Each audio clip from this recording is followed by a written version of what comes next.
थोड़ा सा ना तो एक दिन पहले आगे रखते हैं जो पता क्या एक चीज है कि निकलने में दिक्कत होती है ना और आप बहुत चीज या फिर आप दोनों आ जाएंगे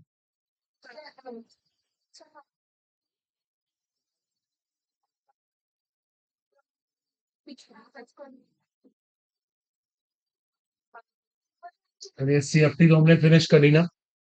नेक्स्ट आर्टिकल राइट डाउन। और देखो सीएफटी से ना हम ना कलर के बारे में एक्सप्लेनेशन बनाएंगे। यहाँ ध्यान दे सब लोग प्लीज। कलर की बात करेंगे। Heading is now cause of colour. Note कर लें सब लोग। Cause of colour. अब ज्यादातर कॉम्प्लेक्सेस कलर्ड होते हैं। It's well known here. Almost complexes are coloured. तो उनमें कलर का रीजन क्या है देखो उसको डिस्कस करते हैं। अब कलर के पीछे ही केमिस्ट्री है जरा इसको स्टडी करना है। सीएफटी कैसे कलर को एक्सप्लेन करती है। जैसे देखो अटेंशन पे करना सब लोग। देखो अभी हमने क्या डिसाइड किया कि सीएफटी के अकॉर्डिंग 20 सबशेल की स्प्लिटिंग हो जाती है। देखो अभी हमने स्टडी किया थोड़ी देर पहले कि 20 सबशेल की स्प्लिटिंग हो रही है। सब अटेंशन पे करिएगा। देखिए जब डी सबशेल की स्प्लिटिंग होती है तो यहाँ पे एक एनर्जी गैप डेवलप हो गया। इस गैप को हमने किससे रिप्रेजेंट किया था डेल्टा से। अब सुनो एक बहुत इंपॉर्टेंट चीज। ये जो गैप होता है ना गैप। देखो ये लाइन सुनो बड़ी इंपॉर्टेंट है। ये गैप विजिबल लाइट की एनर्जी के कोरिस्पॉन्डिंग होता है। विजिबल लाइट की एनर्जी के कोरिस्पॉन्डिंग। मतलब जो विजिबल लाइट की एनर्जी है ना और ये जो गैप है दोनों एक ही मतलब है। सब सुनिएगा। देखो इससे क्या होता है। अगर एक इलेक्ट्रॉन यहाँ बैठा हुआ है और उसको विजिबल लाइट मिल गई तो विजिबल लाइट से वो एक्साइट हो जाएगा। वो इलेक्ट्रॉन विजिबल लाइट से एक्साइट हो जाएगा जिसको हिंदी में दृश्य प्रकाश कहते हैं। सब बच्चे यहां पर देखें। ये इलेक्ट्रॉन विजिबल लाइट से एक्साइट हो रहा है। तो जब ये डी एक्साइट होगा ना तो दोबारा अपने में से क्या निकालेगा विजिबल लाइट ही निकालेगा। देखिए सुनिए। जब इलेक्ट्रॉन विजिबल लाइट से एक्साइट हुआ और डी एक्साइट होकर भी विजिबल लाइट निकाल रहा है। अब जो विजिबल लाइट अपने में से निकालता है जरा ध्यान देना। जो विजिबल लाइट अपने में से निकालता है वो नेचुरली क्या होता है कलर्ड होता है। वो कलर्ड होता है। अगर मैं विजिबल लाइट की एनर्जी यहाँ पे रख दूं और यहाँ वेवलेंथ निकालूं तो जो वेवलेंथ आएगी ना वो विजिबल लाइट वाली एनर्जी वाली वेवलेंथ आएगी। आ रहा है सब क्लियर हुआ। इसका मतलब सब्सटेंस कलर्ड होगा। आ रही है बात समझ। देखो सुनो दोबारा से। इस बात का आंसर बीबीटी के पास नहीं था। इसको सीएफटी ने एक्सप्लेन किया कि कलर क्यों आया। देखो अब मैं इसको दोबारा से कह देता हूं। सीएफटी कहती है this gap corresponds to energy of visible light. Corresponds to energy of visible light. इसको समझो पहले आप। ये जो गैप है ये विजिबल लाइट के एनर्जी के कोरिस्पॉन्डिंग है। दृश्य प्रकाश की एनर्जी के हिसाब से। जब एक गैप विजिबल लाइट की एनर्जी कोरिस्पॉन्डिंग है तो इलेक्ट्रॉन एक्साइड होकर जब यहां जाएगा फिर जब नीचे आएगा तो पक्की बात है अपने में से विजिबल लाइट ही तो निकालेगा। और जो अपने में से विजिबल लाइट निकालेगा नेचुरली वो क्या होगा कलर्ड होगा। रंगीन होगा। कहने का मतलब ये होगा। इसको मैं एक तरीके से और कह सकता हूं देखो। इस पूरी स्टोरी को हम शॉर्ट में ये भी कह सकते हैं। Why are complex is coloured. Complex are coloured due to. देखो इसका रीजन क्या रहेगा टीडी ट्रांजिशन ऑफ इलेक्ट्रॉन्स। ऐसे भी कह सकते हैं। देखो एक नया वर्ड बोल रहा हूं मैं आज। डीडी। डीडी समझते हो। इलेक्ट्रॉन कहां से कहां गया डी से डी में ही गया तो उसका नाम क्या रखा हमने डीडी ट्रांजिशन। डी से डी में गया नीचे भी डी है ऊपर भी डी है लेकिन इसका नाम रखा हमने डीडी ट्रांजिशन। तो दो तरह से इस बात को हम कह सकते हैं। तो नोट कीजिए फटाफट।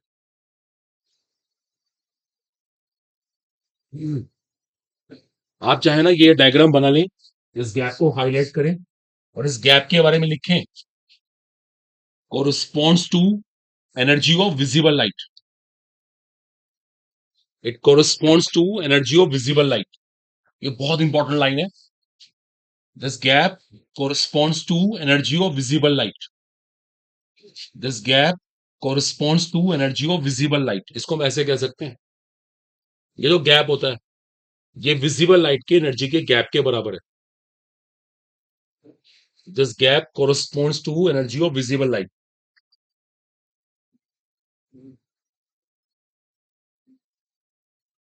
Therefore, complexes are colored. This gap corresponds to energy of visible light. Therefore, complexes are colored. Therefore, complexes are colored. Is it clear? Therefore, complexes are colored. इसलिए कॉम्प्लेक्सेस कलर्ड होते हैं, रंगीन होते हैं.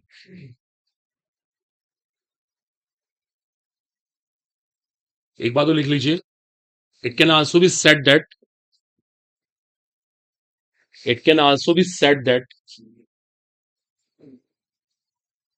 dd transition of electrons. It can also be said that dd transition of electrons is responsible for color. It can also be said that, ऐसे भी कहा जा सकता है, dd transition of electrons is responsible for color. It can also be said that dd transition of electrons is responsible for color. हम ऐसे भी कह सकते हैं, ये जो इलेक्ट्रॉन का dd ट्रांजिशन हुआ, ये कलर के पीछे कॉज है, कलर के लिए रिस्पॉन्सिबल है. बोलो क्लियर हो गया? तो ये सीएफटी की सुपीरियरिटी है ओवर वीबीटी, कि सीएफटी कलर को भी एक्सप्लेन कर सकती है कि कलर क्यों आता है. ठीक है, सभी नोट कर लिया उम्मीद है. अगला हेडिंग है इसके बाद हमारा, that is termed as drawbacks of CFT. अब देखिए, ऐसा नहीं कि सीएफटी पूरी तरह सही है, उस सीएफटी में कमियां भी हैं. देखो, उनको ड्रॉबैक्स पर आप हम लोग फोकस करेंगे. अब देखो सीएफटी के ड्रॉबैक्स क्या क्या रहेंगे. चलिए फोकस प्लीज है. Topic is drawbacks of CFT, shortcomings of CFT. चलिए ध्यान दीजिएगा सब लोग. देखिए, अभी थोड़ी देर पहले आपने सीएफटी को स्टडी किया, और सीएफटी का पहला पोस्टुलेट क्या था बताना, देख के बताना चाहे, बताओ. What was our first postulate of CFT? हाँ, हाँ. सीएफटी ने कहा था जो उनका इंटरेक्शन है वो प्योरली इलेक्ट्रोस्टैटिक है, वो पूरी तरीके से इलेक्ट्रोस्टैटिक है, जबकि ये बात बिल्कुल सच नहीं है. इस इंटरेक्शन में थोड़ा बहुत कोवलेंट कैरेक्टर भी होता है, थोड़ा बहुत कोवलेंट कैरेक्टर भी होता है, सहसंयोजी गुण भी होता है. देखिए ध्यान दीजिएगा, ऐसा नहीं होता कि ये जो इंटरेक्शन है प्योरली इलेक्ट्रोस्टैटिक है, थोड़ा बहुत इसमें कोवलेंट कैरेक्टर भी होता है, सहसंयोजी गुण भी होता है. क्लियर हो गया? इस बात को लिख लीजिएगा. The interaction between metal and ligand, the interaction between metal and ligand is not purely electrostatic. The interaction between metal and ligand is not purely electrostatic. The interaction between metal and ligand is not purely electrostatic. The interaction between metal and ligand is not purely electrostatic. जबकि CFT ने कहा था ये purely electrostatic है, ऐसा नहीं है, थोड़ा बहुत इसमें कोवलेंट कैरेक्टर भी है, सहसंयोजी गुण भी है. दूसरी बात सुनो, देखो देखो, अभी थोड़ी देर पहले हमने डिस्कशन किया स्पेक्ट्रोकेमिकल सीरीज का. देखिए बच्चे ध्यान दीजिएगा, अभी कुछ टाइम पहले हमने स्पेक्ट्रोकेमिकल सीरीज के बारे में पढ़ा. देखिए सुनिए, आपने देखा जो स्पेक्ट्रोकेमिकल सीरीज है उसमें कुछ लाइगेंड्स शुरू में आ रहे थे, जैसे सल्फाइड स्टार्टिंग में आया, आयोडाइड भी स्टार्टिंग में आया, थायोसाइनेट भी स्टार्टिंग में आया.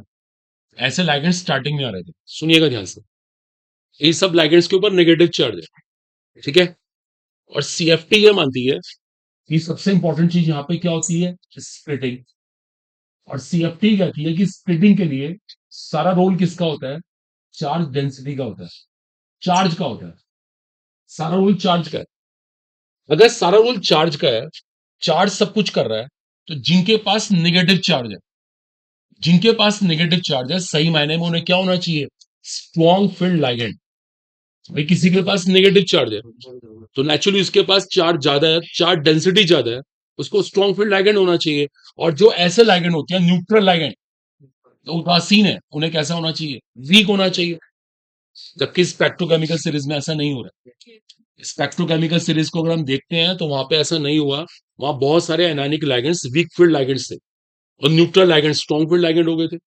इसका मतलब सीएफटी का जो ये पॉइंट है ना, कि अट्रैक्शन रिपल्शन कंसिडर करो, इसमें कुछ फॉल्ट है. देखो सीएफटी यहाँ पे अनसक्सेसफुल है. अगर सीएफटी की बात बिल्कुल सच थी तो ये फिर लाइगेंड्स को कैसा होना चाहिए था, इनको स्ट्रॉन्ग होना चाहिए था, जबकि प्रैक्टिकली ऐसा नहीं हुआ है. ये क्लियरली शो कर रहा है कि सीएफटी में यहाँ पे ड्रॉबैक है. सीएफटी के पास इस बात का आंसर ही नहीं है कि anionic ligands weak field ligand कैसे हो गए। देखो एक इंपॉर्टेंट लाइन, देखो second drawback, according to CFT, according to CFT, anionic ligands must be strong field ligand. According to CFT, anionic ligands must be strong field ligand. According to CFT, anionic ligands must be strong field ligand. But the fact is that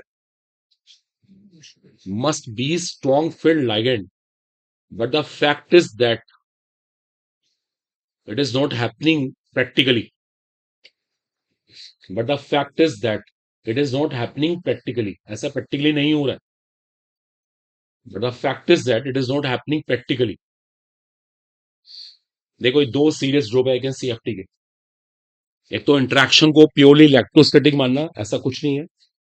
और दूसरी बात ये मान के चलना कि attraction repulsion का ही सारा रोल है, ऐसा भी कुछ नहीं है.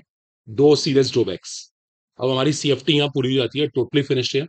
इसके बाद मैं नेक्स्ट हेडिंग शो कर रहा हूँ, write down please. Metal carbonyls हमारा अगला हेडिंग है.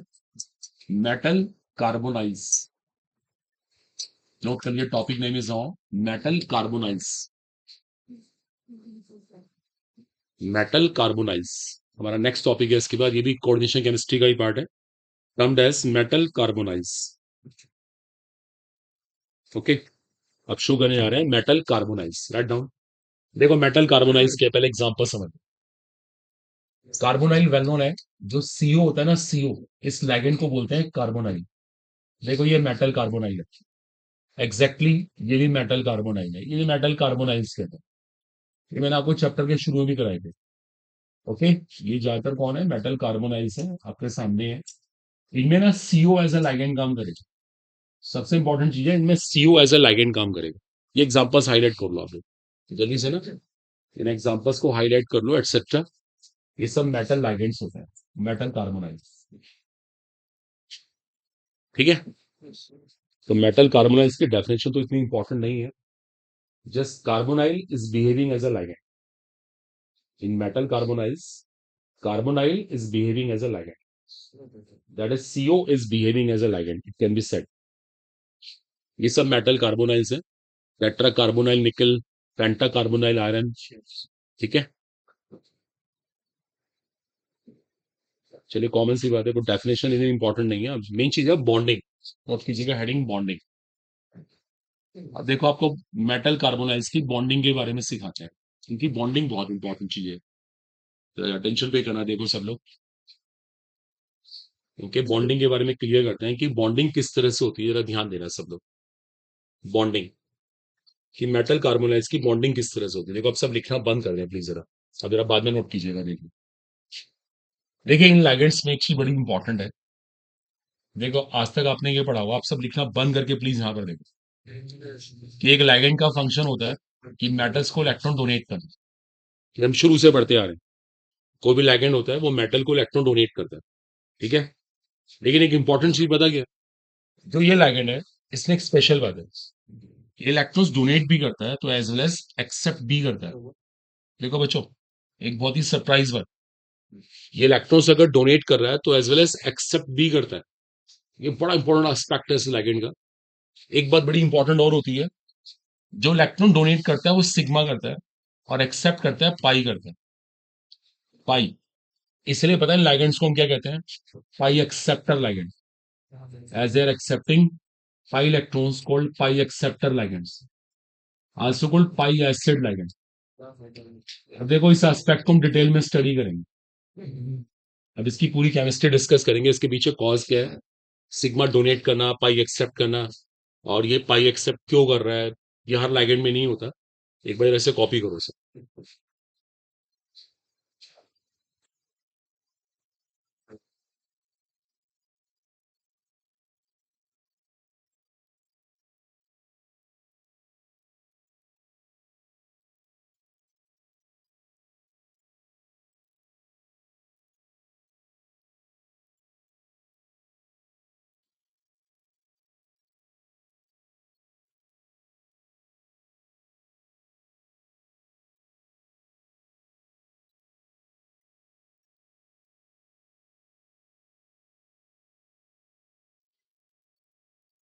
सबसे इंपॉर्टेंट चीज है सिग्मा इलेक्ट्रॉन डोनेट करता है और पाई एक्सेप्ट करता है, इसलिए बोलते हैं इनको pi acceptor ligand, also called pi acid ligand. अब देखो इसकी केमिस्ट्री डिस्कस करते हैं, इसके पीछे कॉज क्या है, इसने पाई इलेक्ट्रॉन्स को एक्सेप्ट क्यों किया, क्योंकि ये क्वालिटी सब लाइगेंड्स में नहीं। चलिए करें स्टार्ट। देखो और आप सब अटेंशन पे करना, देखो इसको तो मैं अब कर रहा हूँ। देखो जो किसी भी मेटल के पास है, जैसे हम लोग डी डी ब्लॉक एलिमेंट्स पढ़ रहे हैं, वेल नोन है। देखो इस तरह से ऑर्बिटल्स होते हैं मेटल के पास, ये नोट मत करना प्लीज, यहाँ पर देखो सब लोग, ठीक है। और जो हमारा ये सीओ लाइगेंड है ना,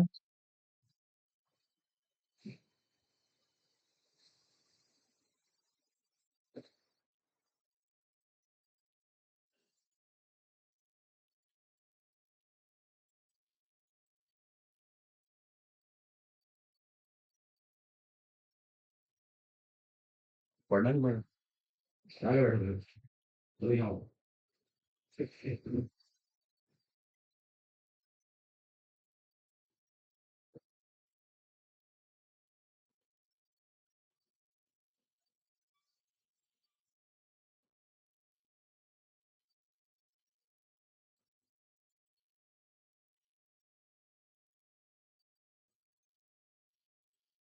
देखो सीओ ने क्या किया, इसको ना पेयर डोनेट किया, देखो बट इज मोस्ट इंपॉर्टेंट है, यहाँ पे जो ओवरलैपिंग हो रही है या एंड टू एंड हो रही है, ये बॉन्ड बन रहा है सिग्मा, ठीक है।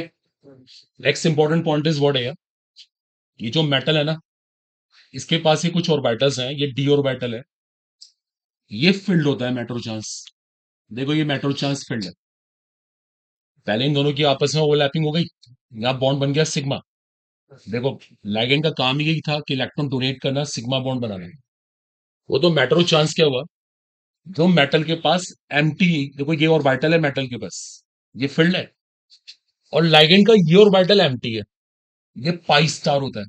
पाई स्टार का मतलब पाई एंटी बॉन्डिंग। इन दोनों की ना सिमेट्री आपस में मैच कर जाती है। देखो सुनो एक इंपॉर्टेंट लाइन, दोनों की सिमेट्री आपस में मैच कर जाती है। दोबारा सुनो, ये लाइगेंड यहाँ बॉन्डिंग करने के लिए आया, इसका एम था इसको सिग्मा इलेक्ट्रॉन डोनेट करना, इससे सीधी सी बात है एंड टू एंड ओवरलैपिंग करना। देखो अगर देखा जाए तो सिग्मा बॉन्ड बन चुका है, जिस पर्पज से लाइगेंड आया वो पर्पज सॉल्व हो गया। चांस की बात है इस ऑर्बिटल और इस ऑर्बिटल की सिमेट्री आपस में मैच कर गई, वो फील्ड था वो वैकेंट था, तो जिसने क्या करा, जो फील्ड था ना, उसने इसको इलेक्ट्रॉन डोनेट कर दी। देखो इन दोनों की भी आपस में बॉन्डिंग, थोड़ा मैं इसको और बेटर करके दिखाऊं ना, देखो इन दोनों की आपस में ओवरलैपिंग करके दिखा सकता हूं भाई। ये इसको ना चांस बाई चांस बोलते हैं, ये क्वालिटी सब लाइगेंड्स में नहीं होती। वो तो इन दोनों के अंदर सिमेट्री मैच कर रही है, और इस सिमेट्री मैच करने की वजह से जो ये एक्स्ट्रा बॉन्डिंग हुई ना, यही इनका पाई बॉन्ड है। देखो इसी को बोलते हैं पाई बॉन्ड, इसलिए इसको बोलते हैं पाई एक्सेप्टर लाइगेंड, पाई एसिड लाइगेंड। क्लियर। अब इसके और एस्पेक्ट भी हम डिस्कस करेंगे, एक बार आप इस डायग्राम को प्रॉपर बनाओ। मैं इसको लिखवा भी सकता हूँ, अभी देखिए लाइन लिखवा दूंगा।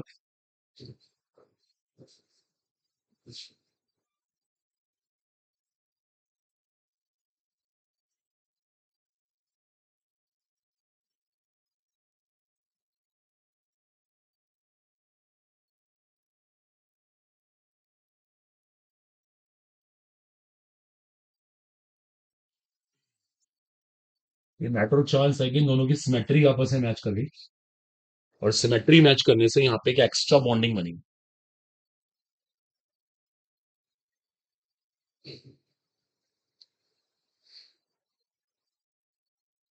ये सिमेट्री मैच कर गई तो इनके बीच में एक एक्स्ट्रा बॉन्डिंग हो गई।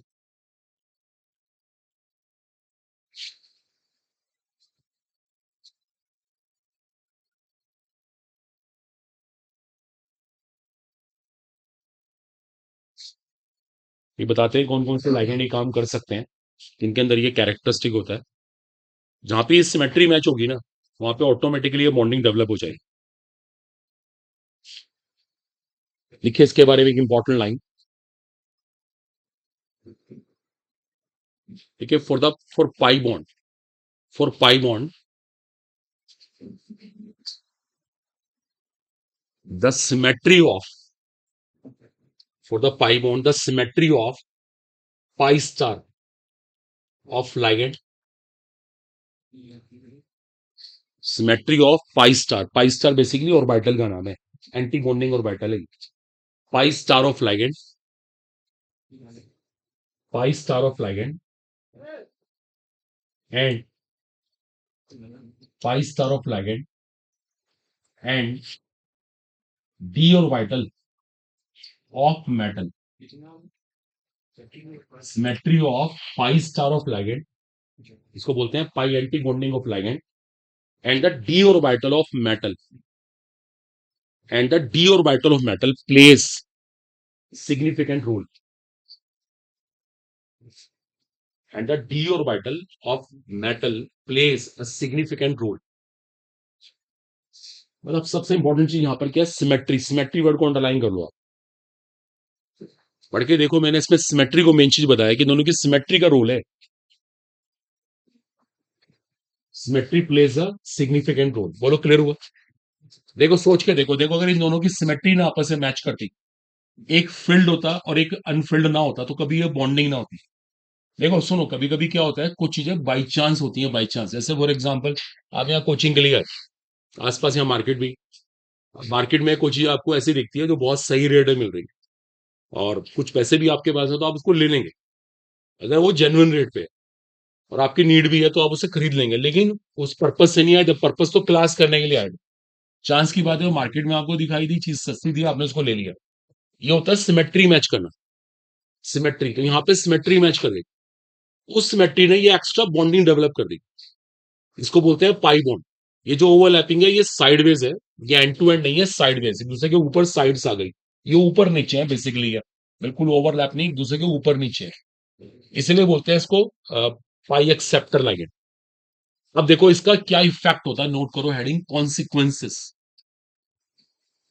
अब इस बात से हुआ क्या, कोई अगर ऐसे पूछ ले कि इस बॉन्डिंग करने से हुआ क्या, अब देखो इस बॉन्डिंग के रिजल्ट्स कितने अच्छे हैं। हेडिंग इज कॉन्सिक्वेंसेस, देखिए, because of this bonding, because of this bonding, because of this bonding, the bond the bond between metal and ligand, metal and ligand gets stronger.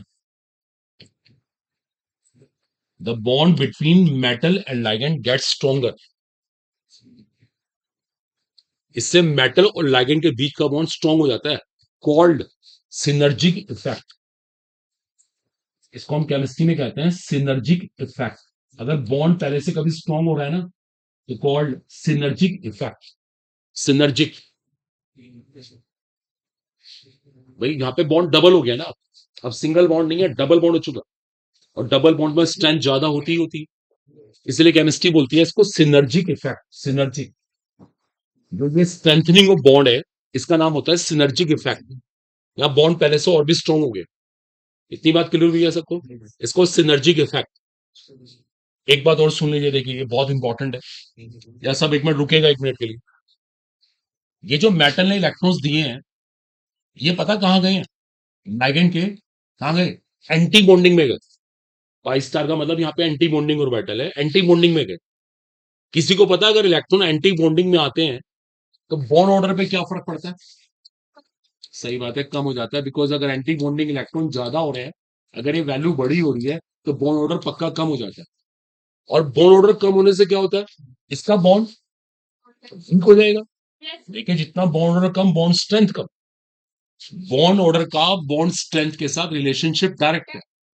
देखो इसका बॉन्ड कम हो रहा है, कमजोर हो रहा है, और अगर इसका बॉन्ड कमजोर हो रहा है तो इसकी बॉन्ड लेंथ ज्यादा हो रही है। देखिए सुनिएगा, जो CO है ना, उसका बॉन्ड पहले से वीक हुआ, बॉन्ड लेंथ बढ़ी। लेकिन जो मेटल के साथ बॉन्ड था, वो पहले से क्या हुआ, स्ट्रॉन्ग हुआ, बॉन्ड लेंथ घट गई। देखिए सुनिए एक मिनट, अगर इधर बॉन्ड स्ट्रॉन्ग होता है तो नेचुरली यहाँ पे वीक होता है, और अगर यहाँ पे स्ट्रॉन्ग होता है तो नेचुरली यहाँ पे वीक होता है। ये नेचर है भाई। अगर आप बहुत सारा टाइम स्टडीज को देंगे तो बाकी काम में आप ध्यान नहीं दे पाएंगे, और अगर आप बाकी काम पे ध्यान देंगे तो स्टडीज तो अपने भी खराब हो जाएगी। ये तो नेचर है, डायवर्जन इसी को तो बोलते हैं। तो ऐसे यहाँ पे डायवर्जन हुआ, लाइगेंड ने यहाँ तो बॉन्ड स्ट्रॉन्ग कर लिया, लेकिन अपना बॉन्ड वीक कर लिया। ओके, ये बहुत इंपॉर्टेंट चीज है, इस बात को लिखे। It's very very crucial. देखिए, it makes a bonding of CO. Bonding of CO. CO, carbon oxygen की बात कर रहा हूं मैं. Weaker. Weaker as it makes the bonding of carbon oxygen. CO की बात कर रहा हूं.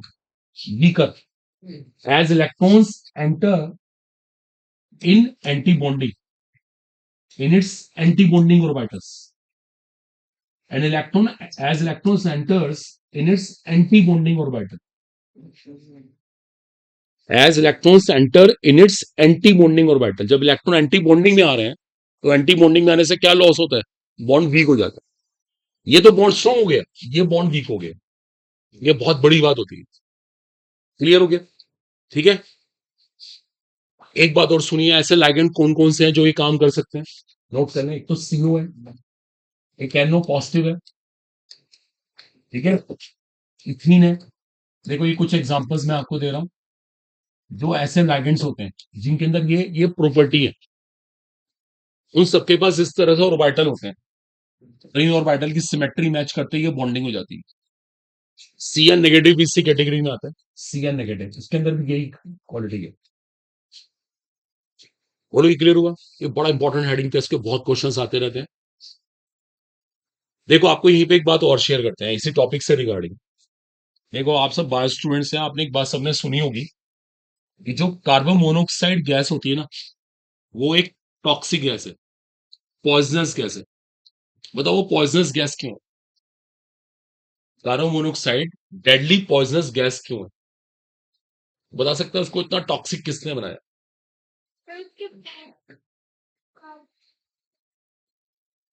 कैसे? एक्सप्लेन करो कैसे बनाया कार्बन ऑक्सीजन के बॉन्ड ने उसको टॉक्सिक. ये बात तो सही है भी नहीं. तो बता सकता है carbon monoxide deadly poisonous gas क्यों है? छोड़िए, पोटेशियम साइनाइड सबने सुना होगा, एक पॉइजनस केमिकल है, बहुत ही पॉइजनस केमिकल है. साइनाइड सब जानते हैं. ये भी इतना पॉइजनस केमिकल क्यों है? चलो पता लगाते हैं. देखो, अब ऐसा अटेंशन पे करना. मान लीजिए किसी ने इस गैस को इनहेल कर लिया, इस गैस को सूंघ लिया. देखो क्या प्रॉब्लम आएगी, सब ध्यान देना बायो स्टूडेंट से आप. जब ये गैस हमारी बॉडी में जाएगी ना, तो जो हमारे ब्लड में आयरन है, ये उससे बॉन्डिंग कर लेगी. पक्की बात. उसको इलेक्ट्रॉन देगी भी और उससे इलेक्ट्रॉन ले भी लेगी. देखा नहीं आपने पाई एक्सेप्टर लिगेंड? देखो पाई एक्सेप्टर लिगेंड. बताओ इससे बॉन्ड क्या हो रहा है? स्ट्रॉन्ग. देखो बॉन्ड स्ट्रॉन्ग हो रहा है, सब ध्यान देना. आपको पता है हमारी बॉडी में फेरस का क्या रोल है? हीमोग्लोबिन में फेरस होता है. फेरस करता क्या है? फेरस बाहर से ऑक्सीजन लेके क्या बन जाता है? फेरिक. और फेरिक बन के वो हर एक सेल के पास जाता है और सेल को ऑक्सीजन देके वहां से लौट के आ जाता है. ये तो कॉन्सेप्ट है. उसका काम होता है हर सेल को ऑक्सीजन देना. लेकिन पता क्या हुआ? अब फेरस से बॉन्डिंग किसने कर ली? सीओ ने. और बॉन्डिंग करी बड़ी स्ट्रांग. देखो जरा सब अटेंशन पेगा ना, ये फेरस फ्री नहीं है. हमारी बॉडी के अंदर फेरस फ्री नहीं है. हमारी जो बॉडी का फेरस था उसको तो कार्बोनाइल ने पकड़ लिया और इतनी स्ट्रांग बॉन्डिंग करी, वो छोड़ ही नहीं रहा है. तो ये फेरस फ्री नहीं है. अगर हमारे ब्लड में फेरस फ्री नहीं होगा ना, तो हर सेल तक ऑक्सीजन कौन देकर आएगा? तो सेल को ऑक्सीजन नहीं मिलेगी, तो डेथ तो अल्टीमेटली हो जाएगी. सेल को ऑक्सीजन मिलना जरूरी है. तो ये एक मेन प्रॉब्लम है. देखो जब ध्यान दें, इसको पॉइजनस बनाने के अंदर भी ये वाली प्रॉपर्टी का रोल है. इस प्रॉपर्टी का रोल है पाई एक्सेप्टर लिगेंड. अगर ये पाई एक्सेप्टर लिगेंड ना होती ना, तो कभी भी एज अ पॉइजनस का काम करती, फिर बॉन्डिंग इतनी स्ट्रॉन्ग बनती ना. यही चीज साइनाइड के साथ है. साइनाइड को इतना डेडली पॉइजनस केमिकल किसने बनाया? उसके अंदर भी यही गट्स है. वो क्या कर रहा है? इलेक्ट्रॉन डोनेट भी कर रहा है एज वेल एज एक्सेप्ट भी कर रहा है. वही पाई एक्सेप्टर लिगेंड है. तो पाई एक्सेप्टर जो प्रॉपर्टी है ना, उसकी वजह से ये डेडली पॉइजनस केमिकल, चाहे वो कार्बन मोनोऑक्साइड गैस हो चाहे वो साइनाइड हो. इस बात को लिख सकते हो. इट्स वेरी वेरी इंपॉर्टेंट है. This tendency, this tendency, okay, this tendency, this behaviour, कुछ भी लिख दो आप. This tendency, this behaviour, this tendency और this behaviour makes makes carbon monoxide, makes carbon monoxide cyanide, Cn negative, deadly poisonous chemicals. This tendency makes carbon monoxide और cyanide deadly poisonous chemical. जो ये deadly poisonous chemical बनते हैं वो इसी वजह से बन रहे हैं, इनके अंदर ये बिहेवियर डेवलप हो गया। चलिए सब अच्छे एग्री हो गए, ठीक है। तो ये एक बड़ा इंपॉर्टेंट एस्पेक्ट था, ये पता होना चाहिए हमें, इसमें कोई डाउट ना हो। ये फिनिश हो गया, डेडली पॉइजनस केमिकल्स। ओके, चलिए भी कंप्लीटेड है, अब इसको रब कर रहे हैं। Next heading is applications, applications of coordination compounds. The heading is now applications of coordination compounds. चलिए कर रहे हैं start. Applications of coordination compounds. अब देखो आपको इनकी एप्लीकेशन सिखाते हैं कि कोऑर्डिनेशन कंपाउंड किस तरह से यूज करते हैं, क्या क्या इनकी एप्लीकेशंस है। चलिए फोकस करना है, इस टॉपिक का नाम है एप्लीकेशंस ऑफ कोऑर्डिनेशन कंपाउंड्स। देखिए अब कुछ थ्योरेटिकल पॉइंट्स आएंगे, उनको समझना होगा कि कहाँ कहाँ इसको यूज करते हैं। बात मत करिए, यहाँ देखिए देखिए पहले हम बात करते हैं बायोलॉजिकल एप्लीकेशंस। देखो बायो के पॉइंट ऑफ व्यू से बात करते हैं, सुनिएगा जरा, ध्यान दीजिएगा। आपको पता है हमारी बॉडी में हीमोग्लोबिन कितना इंपॉर्टेंट है हमारे लिए। अगर हीमोग्लोबिन नहीं है तो सर्वाइवल ही नहीं।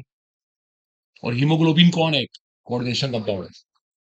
प्लांट्स के लिए क्लोरोफिल कितना इंपॉर्टेंट है, वो भी क्या है? Coordination compound. बस यहाँ पर देखो, बात मत करिए, यहाँ पे देखिए मैडम, ये बहुत इंपॉर्टेंट एस्पेक्ट है, पता होना चाहिए सबको, ठीक है। एक इंपॉर्टेंट चीज आपके लिए और है, ये जो हीमोग्लोबिन होता है ना, सबको पता है इसमें आयरन है। ये फेरस है, फेरिक है, ये समझाया था मैंने, ये फेरस है। अच्छा, को बता सकता है कि इस फेरस ने जो यहाँ पे कॉम्प्लेक्स बना रखा है, कॉम्प्लेक्स ही तो है। ये स्ट्रॉन्ग फील्ड लाइगेंड है, वीक फील्ड लाइगेंड है। ये जो फेरस ने कॉम्प्लेक्स बना रखा है हीमोग्लोबिन के अंदर, ये स्ट्रॉन्ग फील्ड लाइगेंड है, वीक फील्ड लाइगेंड है? बताओ। ये जो हीमोग्लोबिन में फेरस ने कॉम्प्लेक्स बनाया हुआ है, ये वीक फील्ड लाइगेंड है, स्ट्रॉन्ग फील्ड लाइगेंड है? ये 100% वीक फील्ड लाइगेंड है। अगर ये स्ट्रॉन्ग फील्ड लाइगेंड होता तो कभी ये फ्री भी ना हो पाता, फिर ये ऑक्सीजन को सप्लाई कैसे करता है?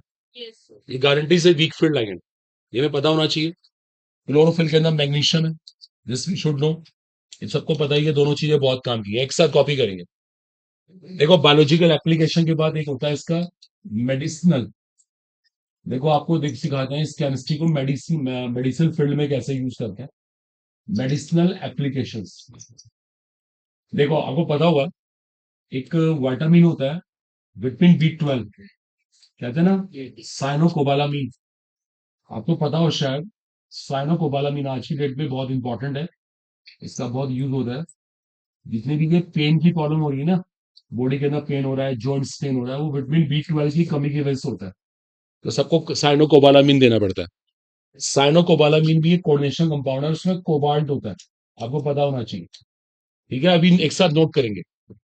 एक ऐसी बड़ा इंपॉर्टेंट केमिकल है, एक बहुत इंपॉर्टेंट मेडिसिन है, उसको सिस प्लेटिन कहते हैं। सिस प्लेटिन एक बड़ी फेमस मेडिसिन है, ये एंटी कैंसर ड्रग है, ये PTNST Cl2। ये एंटी कैंसर ड्रग है, बहुत ही इंपॉर्टेंट है आपके लिए, इसको क्वेश्चन जरूर पूछते हैं। एंटी कैंसर ड्रग सिस प्लेटिन इसका नाम है, ये हमेशा से आना चाहिए, PTNST ठीक है। एक बात अभी और सुनिए, अभी एक बात और सुनिए। देखो नेक्स्ट इंपॉर्टेंट पॉइंट है, एक और इंपॉर्टेंट चीज है रिगार्डिंग मेडिसिन, ये भी हमें पता होना चाहिए। एक दिन मैंने आपको एक लाइगेंड सिखाया था, EDTA, याद आ रहा है आपको? ये ना चिलेटिंग लाइगेंड, ये मेटल से बॉन्डिंग करके रिंग बनाता था, आपको याद होगा। देखो इस लाइगेंड के बारे में क्या है, EDTA behaves as antidote for lead poisoning. आपको सिखाया गया था, अगर किसी ने गलती से लेड खा लिया ना, तो उसको ठीक करने के लिए आपको ये उसकी बॉडी में इंजेक्ट कर देना चाहिए, क्योंकि ये लेड के साथ ना एक चिलेटिंग कॉम्प्लेक्स बना लेगा, लेड को फ्री होने देगा ही नहीं। तो ये एक इंपॉर्टेंट चीज, देखो इसके अंदर सब देखो, ये सब मेडिसिनल यूजेस हैं, और सबके अंदर कहीं ना कहीं कोऑर्डिनेशन केमिस्ट्री का रोल है। कॉपी कर लीजिए please.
Biological application, medicinal application सब क्लियर होने चाहिए।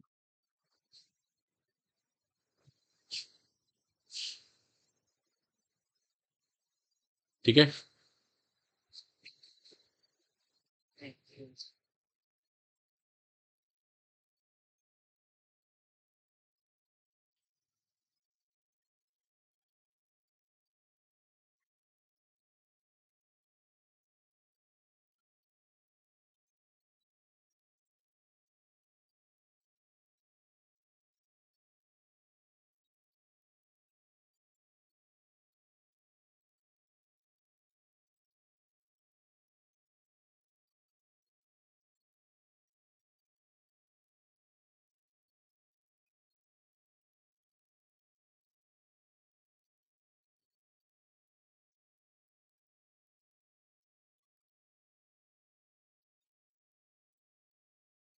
चलिए, एग्री हैं सब लोग?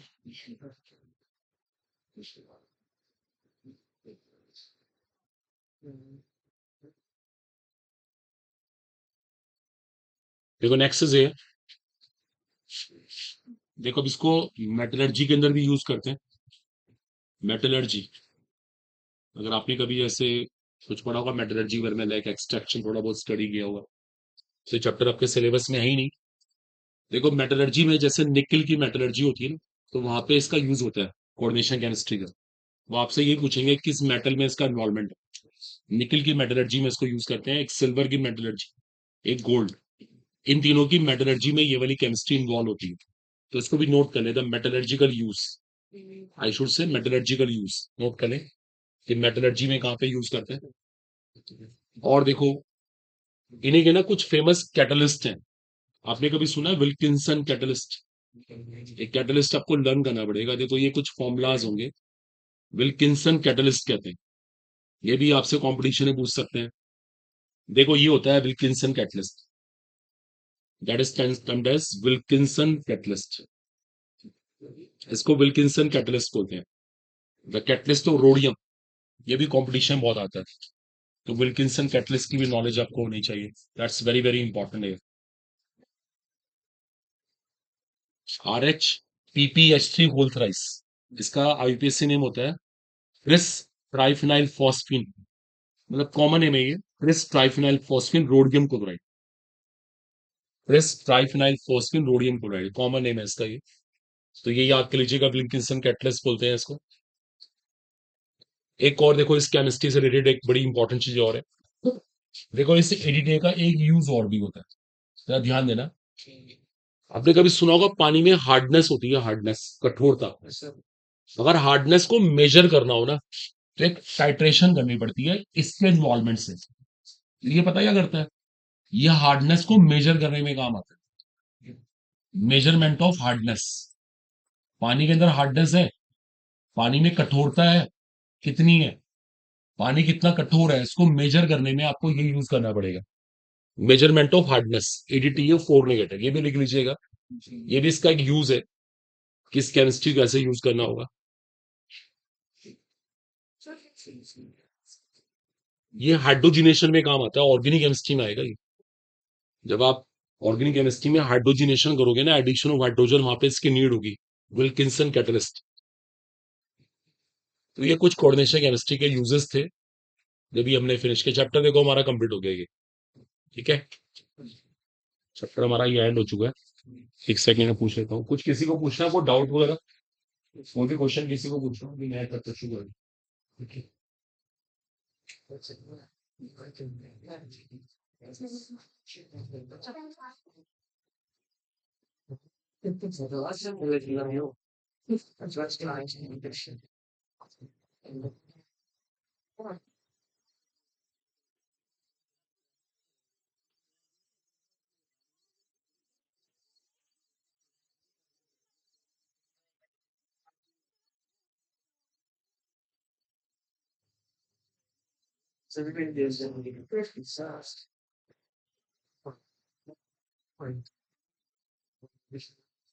देखो इसी में ना एक पॉइंट देखो और नोट कर लें, जैसे ये तो खैर एप्लीकेशन वाला सेक्शन तो एंड है।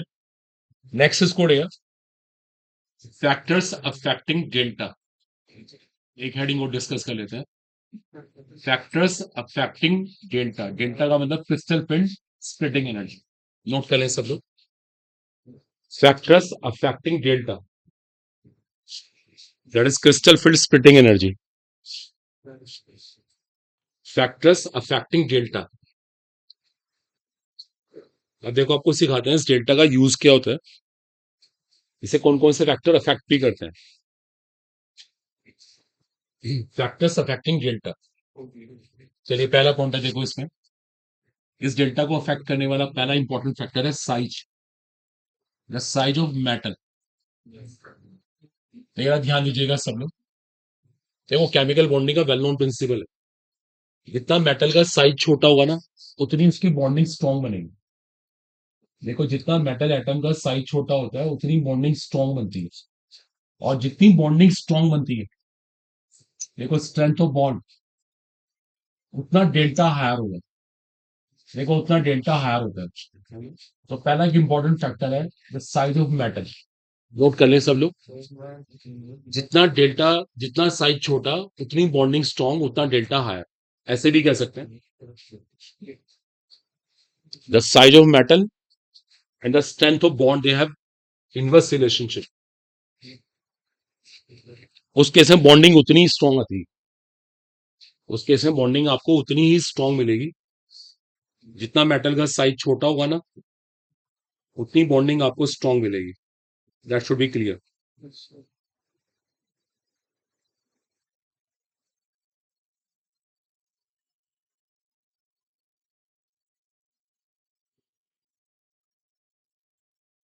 ठीक है, इसको डाउट नहीं होना चाहिए। The size of metal. Second इसको ले ऑक्सीडेशन स्टेट। अगला हेडिंग है ऑक्सीडेशन स्टेट। देखो ऑक्सीडेशन स्टेट इससे कैसे अफेक्ट करता है, देखो ध्यान देना। We have two metals like two state है एक मेटल की, एक फेरस और एक फेरिक। तो आप इससे प्रिडिक्शन करेगा इनमें से किसकी बॉन्डिंग स्ट्रांग बनती है, फेरस की या फेरिक की। फेरस या फिर फेरिक, इनमें से किसकी बॉन्डिंग स्ट्रांग बनती है, फेरिक। जितना ये चार्ज बढ़ेगा ना उतनी बॉन्डिंग स्ट्रांग होती है, इसलिए कहते हैं more the oxidation state more the delta.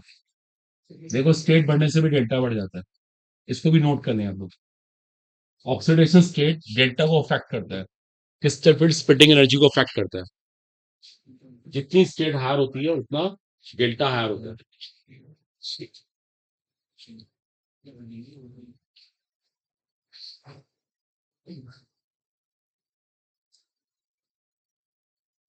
Okay, इसके बाद नेक्स्ट है the nature of ligand. Nature of ligand. अभी देखा था कुछ लाइगेंड्स क्या होते हैं केमिस्ट्री के अंदर, बहुत स्ट्रांग होते हैं। कुछ लाइगेंड बहुत स्ट्रांग है, यू हैव सीन इट। तो लाइगेंड की नेचर भी डेल्टा को अफेक्ट करती है।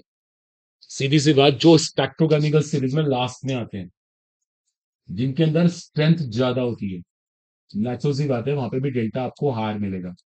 The strength of ligand and the delta, they have again direct relationship. ये भी डेल्टा को अफेक्ट करने वाला फैक्टर है। Delta and the strength of ligand, इनका भी रिलेशनशिप डायरेक्ट होता है। Fourth is air, that is called air is a number of rings. जरा इसका मतलब समझना प्लीज एयर। देखो सुनिएगा एक मिनट ध्यान से। कुछ ना हमारे पास चिलेटिंग लाइगेंड्स होते हैं। चिलेटिंग लाइगेंड क्या करते हैं, सेंट्रल मेटल से रिंग बना लेते हैं, और रिंग बनाने से भी स्टेबिलिटी आती है, हमने यह सीखा था। देखो जितने नंबर ऑफ रिंग्स ज्यादा होते हैं, जितना कोई लाइगेंड नंबर ऑफ रिंग्स ज्यादा बना सकता है, नेचुरली उतना उसका डेल्टा हायर होता है। Number of rings and delta they have direct relationship, इनका भी रिलेशनशिप डायरेक्ट है। More the number of rings more the delta. Okay, the number of rings that plays the ultimate role. The number of rings and delta they have direct relationship. ये clarity होनी चाहिए। एक और important point है type of series. देखो इसको समझना please. ये जब हमने डी ब्लॉक स्टडी किया था ना, तो हमने चीज सीखी थी कि डी ब्लॉक में 4 सीरीज बनी हुई है, 3D series, 4D series, 5D series, 6D series. और हम डी ब्लॉक को सीरीज वाइज स्टडी करते हैं, फिर रिमेंबर। और स्पेशली हमने क्या डिस्कस करी, 3D सीरीज जो हमारे सिलेबस में थी। देखिए सुनिएगा एक मिनट। जितना आप डी ब्लॉक में नीचे जाएंगे, 3D 4D 5D 6D, पता क्या होगा, उतना ही ज्यादा डेल्टा बढ़ेगा।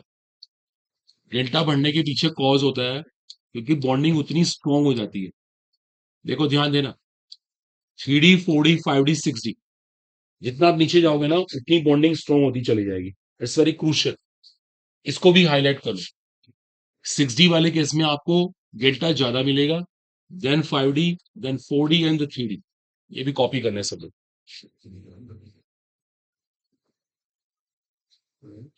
हेलो, हाँ सर, हो गए फ्री? हाँ सर, सर 12 बजे मिल रहे, 12 बजे मिलते हैं। हाँ हाँ, ये 12 बजे मिल जाएंगे ना? हाँ दुकान पता है आपको? हाँ हाँ जाना, सही टाइम पे आ जाना, चलो ठीक है, पहुंच जाना, लगे जाना। हाँ हाँ प्लीज, ठीक है प्लीज। बोलो, क्लियर हो गया? जितना डेल्टा हायर उतने नंबर ऑफ रिंग्स का रिलेशनशिप रहेगा। डेल्टा का सीरीज से लिंक रहेगा, स्टेट से लिंक है, स्ट्रेंथ ऑफ लिगेंड और की पॉइंट हो गया। नेक्स्ट है, अब कुछ देखो, आपको यहाँ से ना कुछ एप्लीकेशन कराते हैं, देखो इस केमिस्ट्री की ना, कुछ इसकी बेसिक एप्लीकेशन कर लेते हैं। चलिए आप मेरे को ना एक कॉम्प्लेक्स का ना हाइब्रिडाइजेशन निकाल के दिखाइए। चलिए एक कुछ एप्लीकेशंस देखते हैं, नेक्स्ट क्वेश्चंस करते हैं। जरा सब इसका हाइब्रिडाइजेशन निकाल के दिखाना, इसका टॉमिक नंबर 24 है। तो कीजिए सब बॉयज, करके देखिए, निकालिए इसका हाइब्रिडाइजेशन। ये कॉम्प्लेक्स ऑफ क्रोमियम है हमारे पास, अब इसका हाइब्रिडाइजेशन निकाल के दिखाइए। टॉमिक नंबर 24, ये हमने वैलेंस बॉन्ड थ्योरी में सीखा था, इसका हाइब्रिडाइजेशन निकाल। बड़ा पीछे क्या नोट्स देखे आप, छू कीजिए ना सर, वही भी कर दीजिए फटाफट, जो इसको आता है करके दिखाई। किसी ने आवाज नहीं, चल करके दिखाइए, इसका हाइब्रिडाइजेशन निकालिए, द कॉम्प्लेक्स ऑफ क्रोमियम।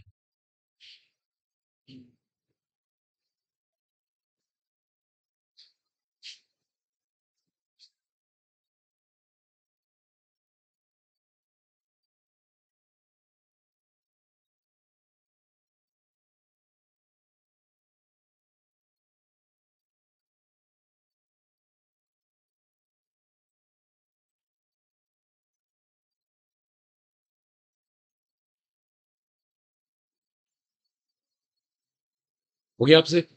एक मैं पीछे बैठे, इनसे पूछिए क्या आंसर है आपके अकॉर्डिंग।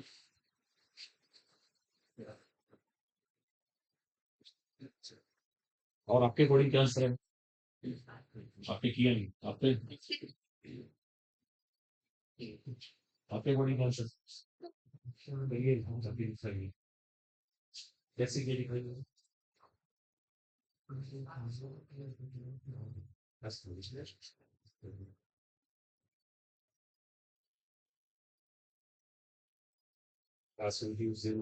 में आप चले गए, वहाँ पे लेक्चर में आप लोगों से हुआ, क्या आंसर आएगा? क्या आंसर आएगा? चलिए से देखिए, देर नहीं लगा देना।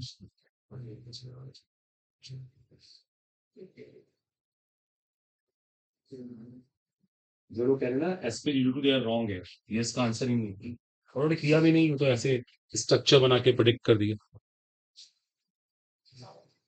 ये मेथड ही नहीं रहने का।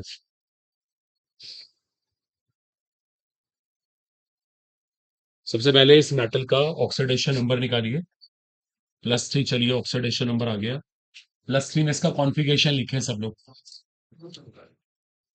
क्या आएगा लास्ट में? 3D3 4S खाली रहेगा इसका, ठीक है? यहाँ तक पहुंच गए आप? अब सुनिए जरा ध्यान से, 3D3 4S खाली होने के बाद सिचुएशन ये आ रही है, ये स्टेम सिचुएशन है।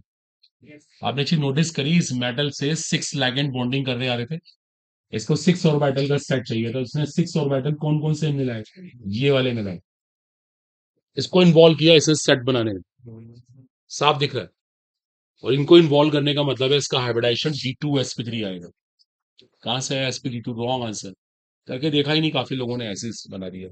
इसका आंसर है D2sp3, साफ दिख रहा है। अंदर के 2 D पार्टिसिपेट करेंगे, एक S और 3 P। Hence answer is D2sp3. No doubt at all. इसका आंसर आया D2sp3. Shape is octahedral. ये कराया था क्लास में ना.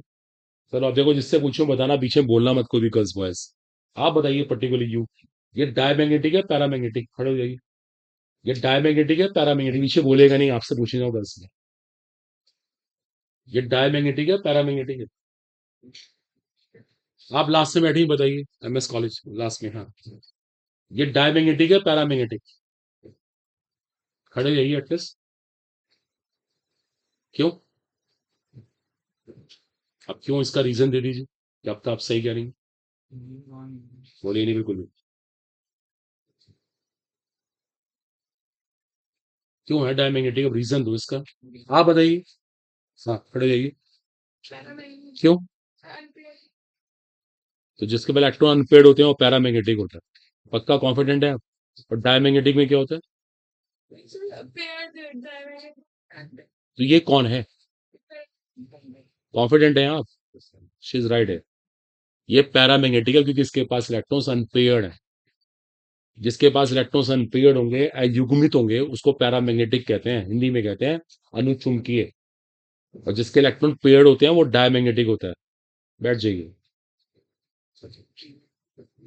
अच्छा, एक और बात देख, अब एक क्वेश्चन और है. आप बताइए, खड़े हो जाइए. ये कॉम्प्लेक्स कैसे है? Outer orbital, inner orbital? ये कैसा कॉम्प्लेक्स? पीछे मत बोलिए, किसी से पूछ ही रहा हूँ, इनसे बात कर रहा हूँ. ये कैसा कॉम्प्लेक्स है? Outer orbital, inner orbital? बताइए. अब ये क्या बात है? जो चीज सिखाई गई वही आपसे पूछिए. पीछे मत बोलिए, आराम से बैठिए, मैडम पूछ लेंगे. आप बताइए. कैसे पता लगा? खड़े होकर बताओ. कैसे पता लगा? कैसे पता लगा? डी क्या? अब बोलो बोलो. इसमें डी अंदर से इन्वॉल्व हुआ. इसमें डी ऑर्बिटल अंदर से इन्वॉल्व हुआ, इसलिए डी इनर ऑर्बिटल कॉम्प्लेक्स है. चलो बैठ जाओ. चलिए बैठ जाइए. अब एक केस और करिए, उसका मुझे हाइब्रिडाइजेशन निकाल के दिखाइए. बिल्कुल इसी पैटर्न पे है. ये कॉम्प्लेक्स कैंडियम का है. और इसका जो एटॉमिक नंबर है वो 21 है. चलिए कीजिए फटाफट क्विक. जल्दी से कीजिए, बहुत इंपॉर्टेंट है ये, एग्जाम में आने ही आने. जल्दी से इस कॉम्प्लेक्स का हाइब्रिडाइजेशन निकालिए. पहले तो ऑक्सीडेशन स्टेट ही निकालिए. ऑक्सीडेशन स्टेट निकालिए, कॉन्फिगरेशन लिखिए.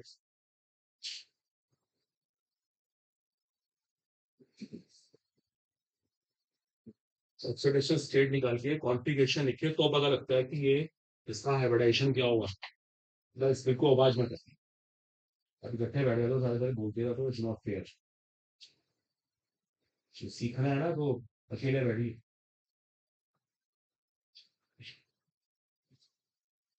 पहले तो ऑक्सीडेशन स्टेट निकालिए स्टैंडिंग की.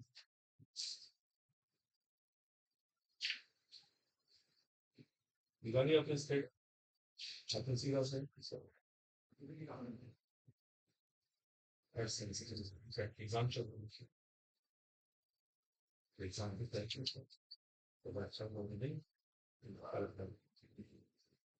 वहां से कहाँ रहती है? एग्जाम में तो क्या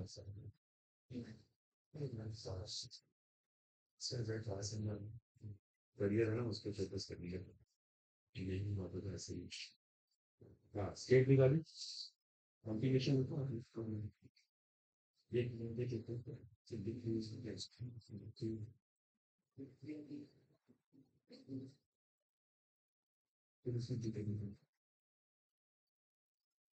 क्या है आंसर आपके अकॉर्डिंग?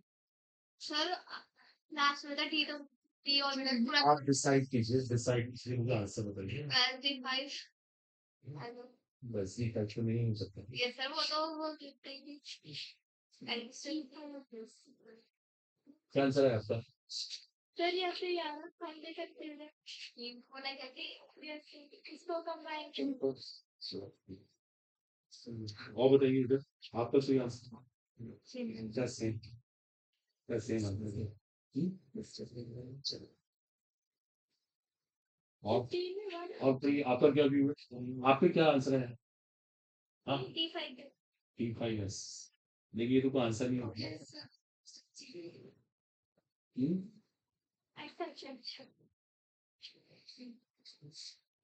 और बॉयज साइड कोई आंसर? देखिए सुनिए जरा ध्यान से, इसमें स्टैंडिंग की स्टेट +3 आती है। +3 में कॉन्फ़िगरेशन लिखते हैं तो ये लास्ट में 3D भी खाली है और इसका 4S भी खाली है। देखिए सुनिए, एक मिनट रुक जाइए। 3D भी खाली है और 4S भी खाली है। अब मेटल को क्या चाहिए? 6 और मेटल का सेट। सुनिए जरा ध्यान से। देखिए, नो डाउट कई बच्चे सोच रहे हैं कि D5S होना चाहिए, लेकिन D5S तो होता ही नहीं। देखो सुनो, मेटल क्या करेगी, यहाँ देखो सब बच्चे, मेटल इन 3D को छोड़ देगी, इनको इन्वॉल्व नहीं करेगी। सुन लो पहले, इनको इन्वॉल्व नहीं करेगी, रीजन दूंगा मैं आपको। मेटल अभी भी 2D, एक कैसो 3P को इन्वॉल्व करेगी, हाइब्रिडाइजेशन क्या आएगा? D2sp3। सुनिए सुनिए सुनिए, अब क्वेश्चन है मेटल ने इनको इन्वॉल्व क्यों नहीं किया? उसका रीजन है, इन तीनों की शेप कहाँ थी? एक्सिस के बीच में। और इनकी शेप कहाँ थी? एक्सिस के लॉन्ग। आपने देखा जो D2sp3 का हाइब्रिडाइजेशन होता है या sp3D2, वो दो डी आते हैं जो एक्सिस के लॉन्ग होते हैं। आज के लेक्चर के अंदर भी ऐसे हुआ है। ये तो एक्सिस के बीच में है, ये तो हाइब्रिडाइजेशन में आएंगे नहीं। तो मेटल जानबूझ के अपनी मर्जी से इनको छोड़ देगी, इनको लेगी नहीं। मेटल उन ऑर्बिटल को लेगी जिनसे उनकी सिमेट्री है, जहां पे ऑर्बिटल की सिमेट्री है। इसका आंसर भी क्या हुआ? D2sp3। इसका भी आंसर D2sp3 हुआ। D2sp3। पक्की बात, क्लियर हो गया? आप बताइए, डायमैग्नेटिक होगा पैरामैग्नेटिक? इनसे आपसे पूछ रहा हूँ, खड़े जाइए। डायमैग्नेटिक या पैरामैग्नेटिक? बच्चे मत बोलिए। क्यों? क्यों डायमैग्नेटिक? अब रीजन समझाइए। Why is diamagnetic? किसी को क्या समझाएंगे आप डायमैग्नेटिक है ये? रीजन दो। आप बताइए, इस पर ट्राई करिए दोबारा से, आपसे कह रहा हूँ। हाँ बताइए, चलिए। Diamagnetic paramagnetic? D2sp3 आंसर तो निकाल दिया मैंने। आप बताइए, साथ में बैठेंगे, आप बता दीजिए। क्यों पैरामैग्नेटिक? अनपेयर्ड कहाँ है, बता दीजिए। अनपेयर्ड कैसे होंगे, बता देना। जो क्या ना, कॉन्फिडेंस से बताइए। नहीं आता तो भी कोई बात नहीं, बैठ जाइए। कॉन्फिडेंस होना चाहिए अपनी बात के अंदर ना। अच्छा, पैरामैग्नेटिक या डायमैग्नेटिक, आप बताइए। आप सेकंड नंबर पे बैठे, आप बता दीजिए ना, आपसे कह तो रहा हूँ।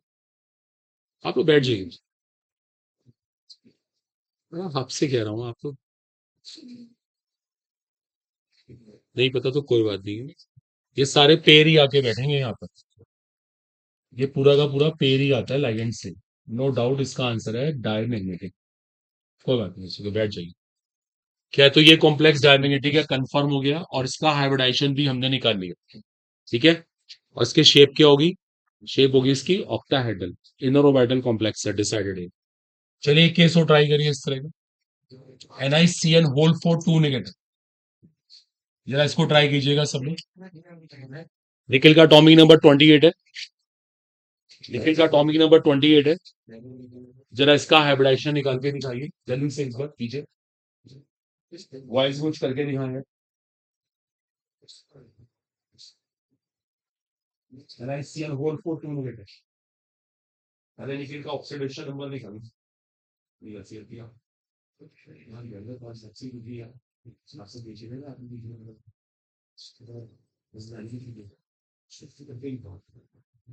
अरे निकिल का ऑक्सीडेशन नंबर निकालिए।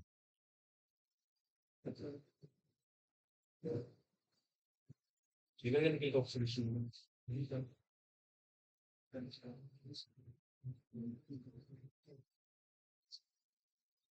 सब लोग निकल कर पहले ऑब्जर्वेशन नंबर निकालिए, फटाफट कर दी। आपसे मैं समझे तो क्लास में नहीं सिगरेट नहीं निकालना। क्या है ऑब्जर्वेशन नंबर निकालो आपने। आगे निकालो। क्या नाम है आपका? इंजन। डॉक्टर गुरजन, आपने निकी की स्पेट थोड़ी निकाली, वो निकालिए ना। निकल गया। जिसमें ऑब्जर्वेशन वायरल डिजीज।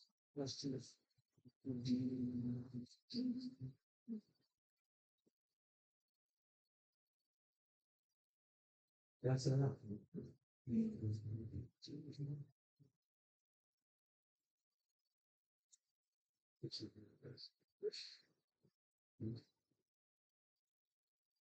सब इकट्ठे बैठ जाते हैं, लेकिन जो लास्ट में हम सब फ्रेंड्स नीचे बैठ जाते हैं और बस हंसते रहेंगे, सबसे दर्शन होंगे, तो ये आउटपुट आए। गलत है ये। आपके प्लान आगे के लिए कीजिए, नींदा फाइव डैश आपका क्या आंसर है? हाँ, ये देखिए क्या आंसर है?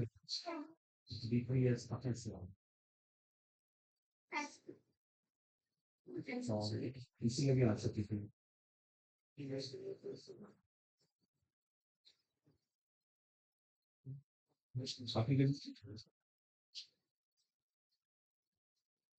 पहले डिकन की स्टेट निकालिए फटाफट, कितनी आती है स्टेट? +2। +2 में कॉन्फ़िगरेशन लिखा? +2 में कॉन्फ़िगरेशन लिखा सबने? +2 में कॉन्फ़िगरेशन में क्या आता है? 3D8 आता है लास्ट में, और 4s क्या आता है? खाली आता है।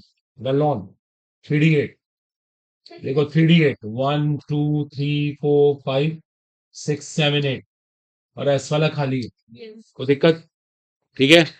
लैगेंड कैसा लगा हुआ है? स्ट्रॉन्ग। क्या हो जाएगी? Back pairing. आपने शायद ये कंसिडर नहीं किया, यहाँ बैक पेयरिंग होनी थी।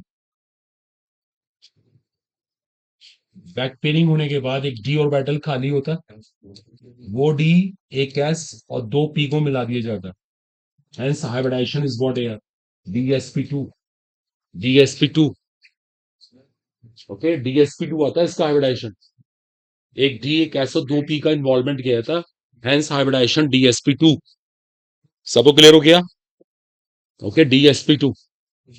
अब मत बोलिए, पीछे मत बोलिए। गुंजन आप बताइए इसकी शेप क्या होगी? डॉक्टर गुंजन खड़े हो जाइए, इसकी शेप बताओ क्या होगी? DsP2 में शेप क्या होती है? अपने साथ बैठी है, इनसे पूछिए, अपनी फ्रेंड से। खड़े हो आप भी। DsP2 में शेप क्या होती है? स्क्वायर पेन, पक्का? चलो, वेल डन, वेरी गुड। अच्छा, इसमें डी कौन सा पार्टिसिपेट करता है? आप बैठ जाओ। हाँ, डी कौन सा, मेरा क्वेश्चन सुनना पहले, डी कौन सा पार्टिसिपेट कर रहा है? डी 5 होते हैं, DX² माइनस। श्योर? पक्का, लॉक कर दें? कैसे पता लगा DZ²?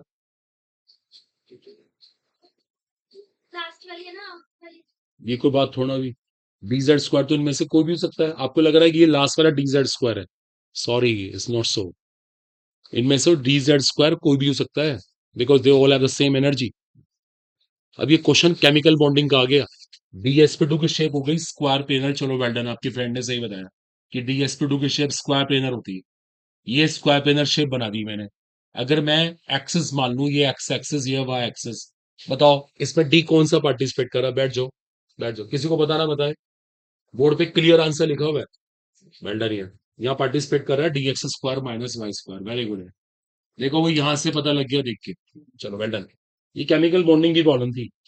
जो DsP2 में शेप क्या होती है? स्क्वायर पेनर। आप बताइए, डायमैग्नेटिक पैरामैग्नेटिक? खड़े हो जाइए। पक्का लॉक कर दें इस बार? वेल डन, वेल डन, बैठ जाइए। अच्छा, एक बात और है भाई, ये वाला कॉम्प्लेक्स आउटर ऑर्बिटल है, इनर ऑर्बिटल? आप बताइए। Inner orbital. बड़ी खुशी हुई, ये सही है। ठीक है, फाइनल हुआ। Inner orbital complex finish. Next हम हेडिंग ऐसे देखो, एक क्वेश्चन और ट्राई करते हैं। चलिए, आप मुझे इस कॉम्प्लेक्स का IUPAC नेम बताइए। रिटर्न में मैं ये देखने के लिए आ रहा हूँ, जल्दी से मुझे इसका IUPAC नेम लिख कर दिखाइए, मैं चेक करने के लिए आ रहा हूँ। वन बाय वन, क्विक, फटाफट, जल्दी। इसका बोर्ड पे लिखा होगा, इसका IUPAC नेम बताइए, मत बोलिए बीच में। बोल रहे हैं, कीजिए फटाफट, के फटाफट, हमें इसका IUPAC नेम चाहिए। गुंजन हो गया?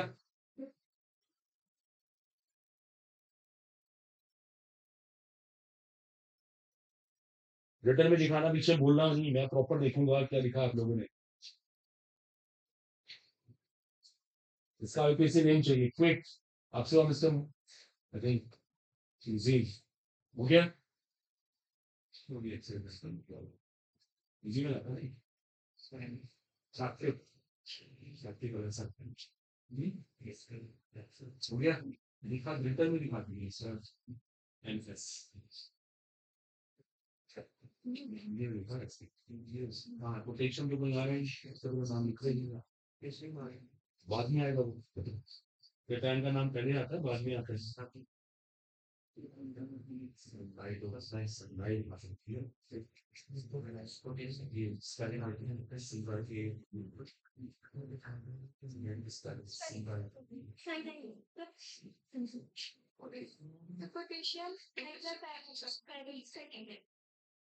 ठीक है, क्या नाम है बताइए, बोलिए। हाँ, पोटेशियम हेक्सासाइनाइडो फेरेट। ठीक है, ये तो लिखा होगा सब लोगों ने, उम्मीद है। ठीक है गर्ल्स, ये लिखा है सब लोगों ने? चलो, बहुत अच्छी बात है। अब मुझे आप इसका नाम लिखकर दिखाइए, क्विक, जल्दी से इसका नाम लिखकर दिखाइए, फटाफट, फास्ट है। इस कॉम्प्लेक्स का नेम लिखकर दिखाइए, कैरी ऑन, जल्दी इसका नेम लिखकर दिखाइए। 10 बोलेंगे नहीं, तो जल्दी से इसका आंसर लिखकर दिखाओ, इसका नेम लिखिएगा।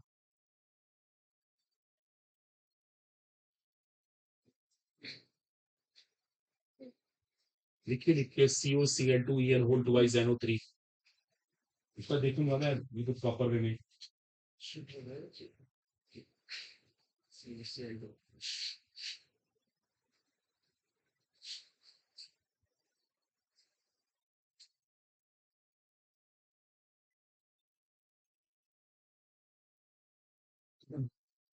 चैप्टर तो हमारा कंप्लीट ही हो गया, नेक्स्ट चैप्टर देखेंगे।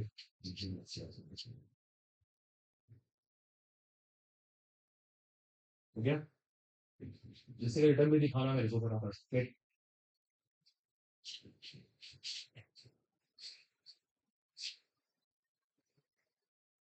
ठीक है मिस्टर शाकिर।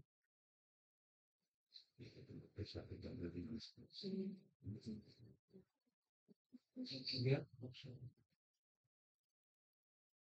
आपसे वो मैडम बात नहीं करेंगे, इकट्ठे बैठ जाती है, सबसे गर्मी आ जाएगी, आप इसको देख देख के करना। इसका नाम ब्रैकेट में आता है, ये सब सॉल्व क्यों नहीं है। एक मिनट रुक जाइए, ये भी रॉन्ग को स्टेट भी गलत है, इधर भी गलत निकाली, उधर से तो भाई जो है वो डिस्प्ले लगा दिए, सबसे बड़ी बात है सारे पैसे मिल रही है इधर, दिखाई दिखाई में आप लोग कैसे देख, मैं देख लूँ, मैं देख लूँ सर, है ना, देख देख कोई बात नहीं, सकते मैं फ्लोरो वाले दिस वाली कॉम्बिनेटली फ्लोरो दिस लगा दें, किसी नाम में डाइट फ्राई पहले से आ रहा हूँ, इसके नाम में कहाँ आता है डाइट सर, दिखाई दे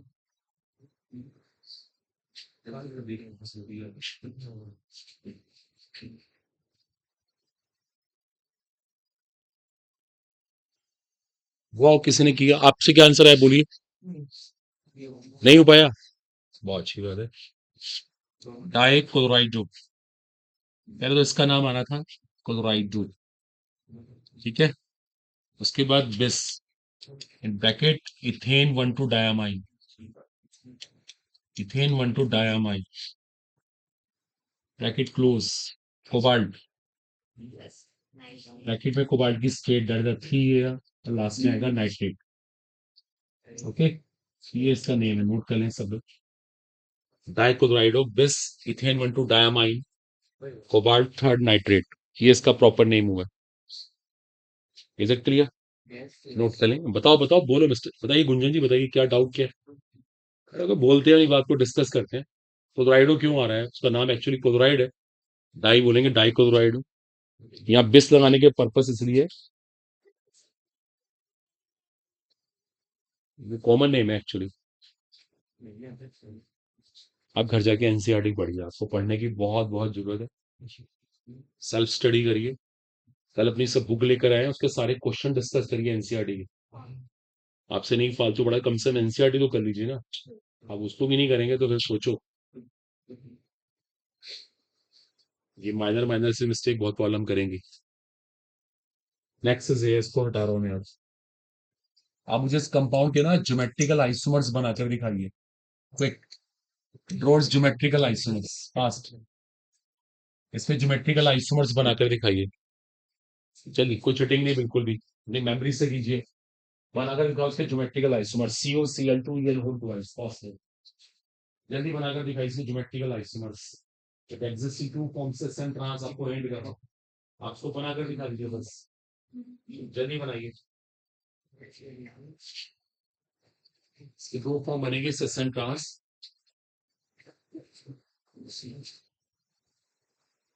सब हो गया। हाँ हाँ, लिखो सर, लिखो।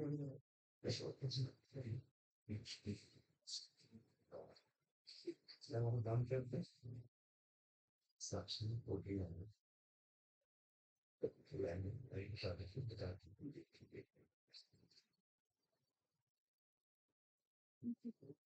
क्या आप इसी कर रहे हैं?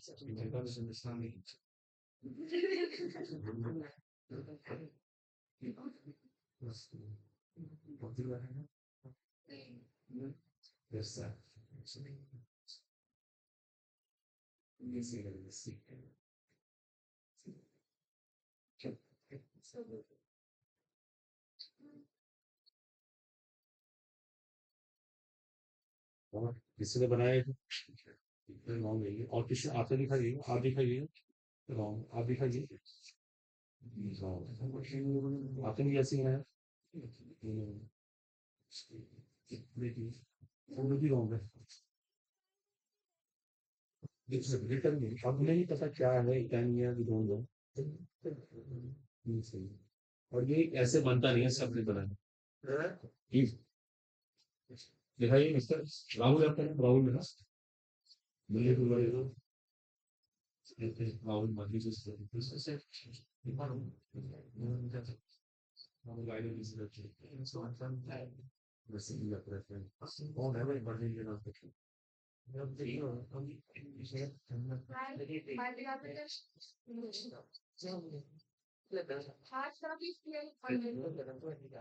देखिए इसके दो फॉर्म बनेगी, सिस एंड ट्रांस है। इसके सिस फॉर्म तो ये बनेगी, ध्यान दीजिएगा सब लोग। तो देखिए ये इसके सिस फॉर्म है, ऐसे रिप्रेजेंट करना है इसको, same like and so the adjacent side, और ट्रांसफॉर्म ये वाली बनेगी। Is it clear? देखो दो फॉर्म में एग्जिस्ट करेगा ये, सिस एंड ट्रांस। आगे सबको समझ ऐसे रहेंगे। ठीक है, देखिए चैप्टर हमारा ये एंड हो चुका। अब एक बार फिर से मुझसे एनसीईआरटी के सारे क्वेश्चन डिस्कस करिए, मतलब हाफ एन आवर इसी काम के लिए रखिए। अपनी सब बुक लेकर आए, ये नहीं एक बुक है और चार लोग उसमें देगा, नहीं बुक लेकर आए और उसके सारे जितने भी इन टेक्स्ट क्वेश्चन एग्जाम्पल एक्सरसाइज पूरी डिस्कस करिए। ठीक है, तो बस आज के लिए इतना ही कर रहे हैं और फिर कोई नया चैप्टर शुरू कर देंगे।